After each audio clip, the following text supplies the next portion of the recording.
안녕하세요 여러분. 이번 시간에는 다양한 ANN 아키텍처에 대해 알아보겠습니다. 먼저 초창기 ANN의 아키텍처와 그 한계점을 알아봅시다. 초창기 ANN 아키텍처는 이전에 우리가 배운 것과 같이 여러 개의 히든 레이어가 있고요. 이 히든 레이어들은 인접한 레이어의 모든 노드와 엣지로 연결되어 있습니다. 여기서 한 레이어의 모든 노드가 이전 레이어의 모든 노드와 엣지로 연결되어 있을 때 이 레이어를 Fully Connected 레이어라고 합니다. 이 때문에 Fully Connected 레이어의 노드가 n개이고 이전 레이어의 노드가 m개라면 이 두 레이어 사이의 엣지는 총 m 곱하기 n개가 되겠죠. Fully Connected 레이어의 가장 큰 장점은 레이어의 노드 개수를 임의로 정할 수 있다는 겁니다. 다만 모든 노드들이 서로 엣지로 연결되어 있는 만큼 노드 개수가 늘어남에 따라 웨이트의 개수가 급격히 늘어나는 단점이 있습니다. 예를 들어 우리가 ANN을 통해 이미지를 처리한다고 해봅시다. 이미지의 사이즈는 256x 256 픽셀이고요. RGB 컬러 이미지입니다. 먼저 이미지의 픽셀 개수는 256 곱하기 256이니까 약 65,000개이고요. 거기다 RGB 이미지니까 각 픽셀에는 레드, 그린, 그리고 블루 값이 따로 있겠죠. 따라서 인풋 노드의 개수는 65,000에 3을 곱한 약 19만 개가 됩니다. 이를 노드가 1000개인 Fully Connected 레이어로 연결해 봅시다. 그러면 인풋 노드와 이 Fully Connected 레이어 사이에는 19만 곱하기 1000, 즉 1억 9천만 개의 웨이트가 있겠죠. 그리고 ANN은 일반적으로 하나의 개별 웨이트를 저장하기 위해서 32비트, 즉 4바이트 플로트를 사용하는데요. 그러면 이 웨이트를 저장하기 위해서 750GB가 필요합니다. VRAM은커녕 메인 메모리에도 담기 힘든 양이죠. 이 때문에 이미지를 이러한 방식으로 처리하는 것은 거의 불가능합니다. 그렇다면 현대 ANN은 이런 이미지 인풋을 어떻게 처리할까요? 이때 사용하는 것이 컨볼루셔널 레이어입니다.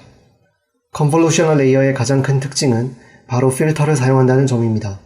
인풋 이미지의 사이즈와 상관없이 정해진 사이즈의 필터가 이미지를 훑어보면서 이미지에 어떤 피처가 있는지를 확인하는데요.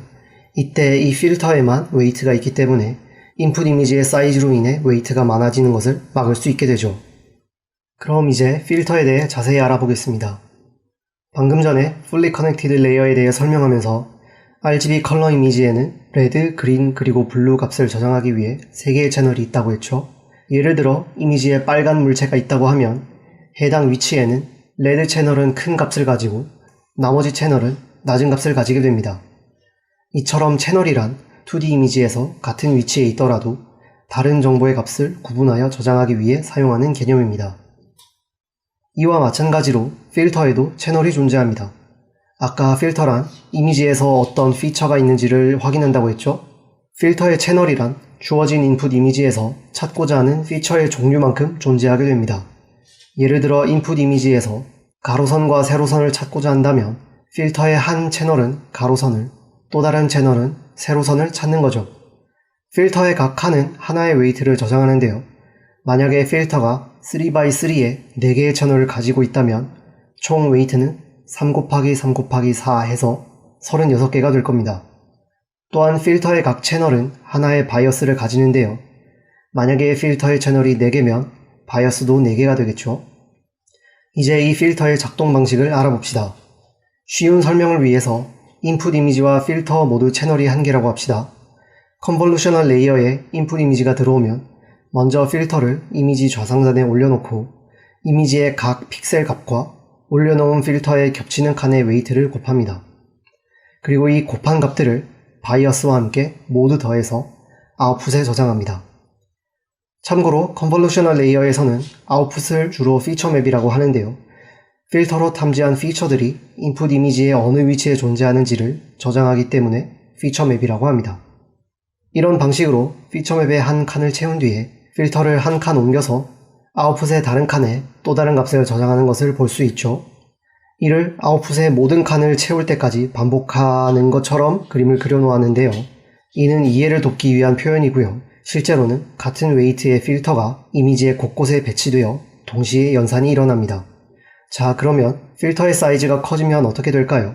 필터는 기본적으로 인풋 이미지 밖으로 나갈 수가 없습니다. 따라서 그림에서 보시는 것과 같이 필터가 커지면 그만큼 인풋 이미지 위에 필터를 배치할 수 있는 공간이 줄어들죠. 이 때문에 필터가 커지면 피처맵의 사이즈도 줄어드는 것을 볼 수 있습니다. 방금 전에 필터를 이미지 곳곳에 배치해서 동시에 연산한다고 했는데요. 이 필터를 배치하는 간격을 스트라이드라고 합니다. 스트라이드가 1이라면 각 필터의 중심 칸이 한 칸씩 떨어져 있다는 뜻이고요.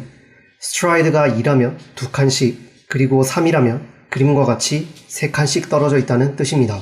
이전에 필터는 이미지 밖으로 나갈 수 없다고 말씀드렸죠. 이 때문에 스트라이드가 커지면 그만큼 아웃풋 피처 맵의 사이즈가 작아지게 됩니다. 그러면 아웃풋 피처 맵의 사이즈가 작아지지 않게 하려면 어떻게 해야 할까요? 이때 사용하는 것이 패딩입니다. 패딩이란 인풋 이미지 주변에 추가 픽셀을 배치하는 것인데요. 패딩을 이용하면 그림과 같이 필터를 기존 인풋 이미지 밖에 배치하는 것이 가능합니다. 만약에 필터 사이즈가 3x3라면 패딩 사이즈를 1로 설정해서 추가 픽셀을 한 줄로, 필터 사이즈가 5x5라면 패딩 사이즈를 2로 설정해서 추가 픽셀을 2줄로 배치하면 되겠죠. 이렇게 하면 그림과 같이 기존 인풋 이미지의 사이즈와 같은 아웃풋 피처 맵을 만들 수가 있습니다. 또한 패딩에는 어떤 값을 채울지에 따라 두 가지 종류가 있는데요. 먼저 제로 패딩은 추가 픽셀에 0을 채우는 방식이고요. 세임 패딩은 인풋의 테두리 값을 그대로 복사하는 방식입니다.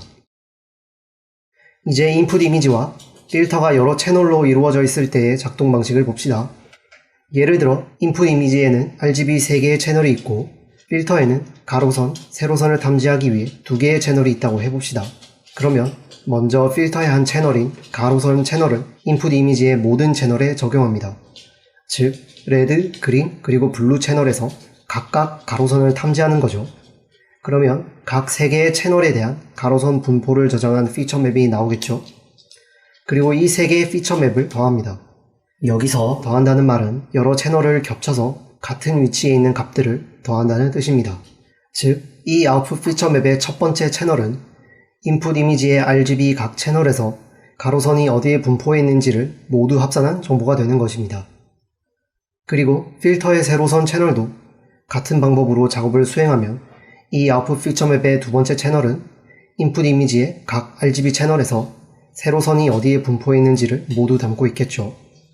만약에 슬라이드의 그림처럼 필터의 채널이 4개라서 이 같은 작업을 2번 더 수행하면 아웃풋 피처 맵의 채널은 총 4개가 될 겁니다. 즉, 아웃풋 피처 맵은 필터와 같은 수의 채널을 가지게 되는 거죠. 다음으로 풀링에 대해 알아보겠습니다. 풀링은 웨이트 없이 인풋 이미지의 사이즈를 줄이고 싶을 때 활용합니다. 슬라이드를 보시면 빨간색으로 표시된 2x2 픽셀의 풀링 필터가 있죠. 그리고 풀링 필터에 있는 값 중 가장 큰 값인 1을 뽑아서 아웃풋에 채우는 것을 볼 수 있습니다. 이를 맥스 풀링이라고 합니다. 물론 필터의 값들의 평균으로 아웃풋을 채우는 민 풀링 방식도 많이 활용됩니다. 풀링 필터는 일반적으로 짝수 바이 짝수의 정사각형으로 구성하고요. 필터가 클수록 아웃풋의 사이즈가 줄어들겠죠. 또한 스트라이드도 있기 때문에 이를 잘 활용하면 아웃풋의 사이즈를 크게 줄일 수 있습니다. 풀링의 경우 인풋 이미지의 각 채널에서 개별적으로 이루어지고요. 채널 수는 그대로 유지됩니다. 이제 컨볼루셔널 레이어들로 이루어진 ANN인 CNN의 구조를 살펴보겠습니다. 일반적인 CNN은 여러 개의 컨볼루셔널 레이어와 풀링 레이어로 구성되는데요. 그림과 같이 256x 256 픽셀의 RGB 이미지가 있고 5x5의 채널이 6개인 필터가 있다고 합시다. 여기서 필터의 사이즈는 5x5인데 패딩 사이즈는 2이기 때문에 필터 사이즈로 인해서 아웃풋 피처 맵의 사이즈가 작아지지는 않겠죠. 하지만 스트라이드가 2이기 때문에 사이즈는 반으로 줄어들 겁니다. 따라서 아웃풋 피처 맵의 사이즈는 128x 128이 됩니다. 채널의 경우 필터의 채널이 6개이기 때문에 당연히 6개가 되겠죠. 그리고 피처 맵을 풀링하는데 필터 사이즈는 2x2이고 스트라이드는 2죠. 따라서 풀링의 아웃풋 피처 맵은 64x 64에 채널은 그대로 6개가 됩니다. 이렇게 만들어진 피처 맵은 또 다른 컨볼루셔널 레이어나 풀리 커넥티드 레이어의 인풋으로 들어가서 추가적인 처리를 거치게 됩니다. 이제 CNN에서 필터와 풀링이 어떤 의미를 가지는지 자세히 알아보겠습니다. 예시 그림을 보시면 필터가 총 6개의 채널로 이루어져 있죠. 이는 인풋 이미지에서 6개의 다른 피처를 찾겠다는 뜻입니다. 실제 ANN에서는 트레이닝을 통해 찾아낸 웨이트들로 채워져 있겠지만 그림에서는 쉬운 설명을 위해 가로선, 세로선, 그리고 4방향의 코너를 감지하는 간단한 웨이트들로 채워놓겠습니다. 이 필터의 각 채널이 인풋 이미지와 반응하면 오른쪽과 같은 피처맵이 나타나는데 초록색 피처맵에서는 가로선이 있는 부분에서 강한 반응이 일어나고 파란색 피처맵에서는 세로선이 있는 부분에서 강한 반응이 일어나는 것을 볼 수 있습니다. 생략한 나머지 4개의 피처맵도 저런 식으로 결과가 나타나겠죠. 여기서 자세히 생각해보시면 인풋 이미지에 비해 훨씬 작은 필터가 이미지 위를 돌아다니면서 특정 피처가 있는지 찾아다니는 것을 알 수 있습니다. 즉, 특정 피처가 이미지 어디에 있든지 상관없이 찾아낼 수 있는데요. 이를 Translation Invariant라고 합니다. 특정 피처가 어디로 이동하든지 다 찾아낼 수 있다는 뜻이죠. 다음으로 풀링의 의미에 대해 알아보겠습니다. 사이즈가 큰 피처를 탐지하려면 당연히 필터의 사이즈가 커야겠죠. 하지만 필터의 사이즈가 커지면 그만큼 웨이트의 수도 늘어날 겁니다. 그런데 풀링은 인풋 사이즈를 크게 줄일 수 있다고 했죠. 이렇게 인풋의 사이즈를 줄이면 필터의 사이즈를 키우지 않아도 그림과 같이 더 넓은 영역을 검사할 수 있게 됩니다. 즉, 웨이트의 수를 늘리지 않고도 더 넓은 영역에서 더 큰 피처를 탐지할 수 있는 거죠. 이렇게 되면 이미지 속에서 특정 피처가 크든 작든 찾아낼 수 있게 되는데 이와 같이 피처의 사이즈, 즉 스케일과 상관없이 찾아낼 수 있는 속성을 스케일 인베리언트라고 합니다. 다음으로 시퀀셜 데이터를 처리할 수 있는 LSTM에 대해 알아봅시다. 초창기의 ANN은 파라미터는 저장할 수 있지만 노드의 값은 저장하고 있지 않습니다. 무슨 뜻이냐면 현재 인풋이 새로 들어오면 이전 인풋으로 인해 생성된 노드의 값이 모두 사라진다는 뜻이죠. 이 때문에 연속성이 중요한 비디오, 텍스트, 음성 등의 시퀀셜 인풋을 활용해야 하는 경우 그림과 같이 연속된 데이터를 모두 인풋으로 공급해 주어야 합니다. 이 때문에 시퀀스가 길수록 레이어가 많아져서 웨이트의 수도 증가하겠죠. 이를 해결하기 위해 개발된 것이 RNN입니다. RNN은 뉴런의 값을 저장하기 위해 셀이란 개념을 추가한 ANN인데요. 그림을 보시면 셀에서 점선이 나와서 다시 셀로 들어가게 되어 있죠. 그리고 화살표 아래에는 C, T 플러스 1이라고 되어 있습니다. 이는 현재 셀에 저장된 노드의 값이 사라지지 않고 다음 인풋인 X, T 플러스 1이 들어올 때 영향을 준다는 뜻입니다. 이제 RNN의 하나인 LSTM에 대해 알아보겠습니다. 그림에서 X는 인풋, C는 셀, 그리고 H는 LSTM의 아웃풋입니다. LSTM의 가장 큰 특징은 내부에 게이트라는 것들이 있다는 점인데요. 먼저 forget gate는 말 그대로 잊어버리는 기능을 하겠죠. 시그모이드 함수를 통해 셀의 각 노드에 0부터 1 사이의 값을 곱하게 해서 셀의 기억을 얼마나 유지할지 결정합니다. 인풋 게이트는 LSTM의 이전 아웃풋인 HT-1과 현재 입력인 XT를 concatenate해서 현재 셀인 CT에 얼마나 더해줄지를 결정합니다. 그리고 아웃풋 게이트는 현재 셀인 CT에 XT와 HT-1을 모두 종합해서 현재 아웃풋인 HT의 값을 결정합니다. 이제 RNN의 트레이닝에 대해 알아봅시다. 일반적으로 ANN은 트레이닝 할 때나 인퍼런스 할 때나 그 아키텍처가 변하지 않았는데요. RNN의 경우에는 조금 다릅니다. 그림을 보시면 트레이닝 할 때는 LSTM의 개수가 시퀀스 길이만큼 복사된 것을 볼 수 있죠. 이를 전개라고 합니다. 여기서 주의할 점은 복사된 LSTM이 모두 같은 웨이트를 사용한다는 점입니다. 이를 웨이트 쉐어링이라고 하는데요. 데이터 시퀀스의 길이가 길어지더라도 웨이트를 저장하기 위해 메모리를 추가적으로 사용할 필요가 없어지게 됩니다. 마지막으로 딥러닝을 위한 ANN 아키텍처에 대해 알아보고 강의를 마치겠습니다. 우리가 이전에 히든 레이어 개수가 너무 많으면 그라디언트 베니싱이 발생해서 ANN의 정밀성이 일정 이상 증가하지 않는다고 했죠. 하지만 자율주행이라든가 챗 GPT 등 다양한 현실 문제를 해결하기 위해서는 엄청나게 많은 피처들이 필요하기 때문에 히든 레이어의 개수가 상당히 많이 필요합니다. 그렇다면 히든 레이어를 많이 쌓으면서 동시에 그라디언트 베니싱을 막으려면 어떻게 해야 할까요? 이 문제를 해결하기 위해 만들어진 것이 레즈넷과 덴스넷입니다. 레즈넷은 레지듀얼 뉴럴 네트워크를 줄임말인데요.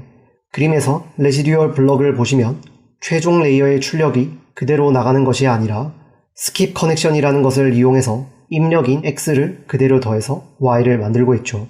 즉 입력 x를 그대로 유지하고 있는데 꽤 간단해 보이지만 이 효과가 상당히 큽니다. 레이어의 파라미터 입장에서 생각해 봅시다. 스킵 커넥션이 없는 경우라면 이전에 배운 것과 같이 그라디언트 베니싱이 일어날 확률이 높아지겠지만 초록색으로 표시한 스킵 커넥션이 있다면 초록색으로 표시한 레이어 파라미터의 영향력이 그대로 유지되겠죠. 특히 플러스 연산으로 붙기 때문에 편미분을 했을 때 다른 파라미터가 곱해지지 않고 그대로 남는 것을 알 수 있을 겁니다. 이 때문에 히든 레이어를 아무리 많이 쌓아도 그라디언트 베니싱이 발생하지 않게 됩니다. 하지만 주의할 점은 플러스 연산을 사용하기 때문에 그림에서 R1과 S1으로 표시한 두 데이터의 차원이 같아야 한다는 점인데요. 따라서 그림과 같이 스킵 커넥션에 추가적인 레이어를 두어서 입력 X의 차원을 R1과 같게 바꾸어 주어야 합니다. 다음으로 레지넷의 단점에 대해 알아봅시다. 플러스 연산의 경우 백 프로파게이션 과정에서 로스를 파라미터로 편미분하게 되면 인풋 레이어에 가까이 있는 레이어의 파라미터라도 그 영향력이 그대로 유지되는데요. 반대로 피드 포워드 과정에서는 각 레지듀얼 블록의 아웃풋이 인풋과 더해지면서 그 값이 뭉개져 버리겠죠.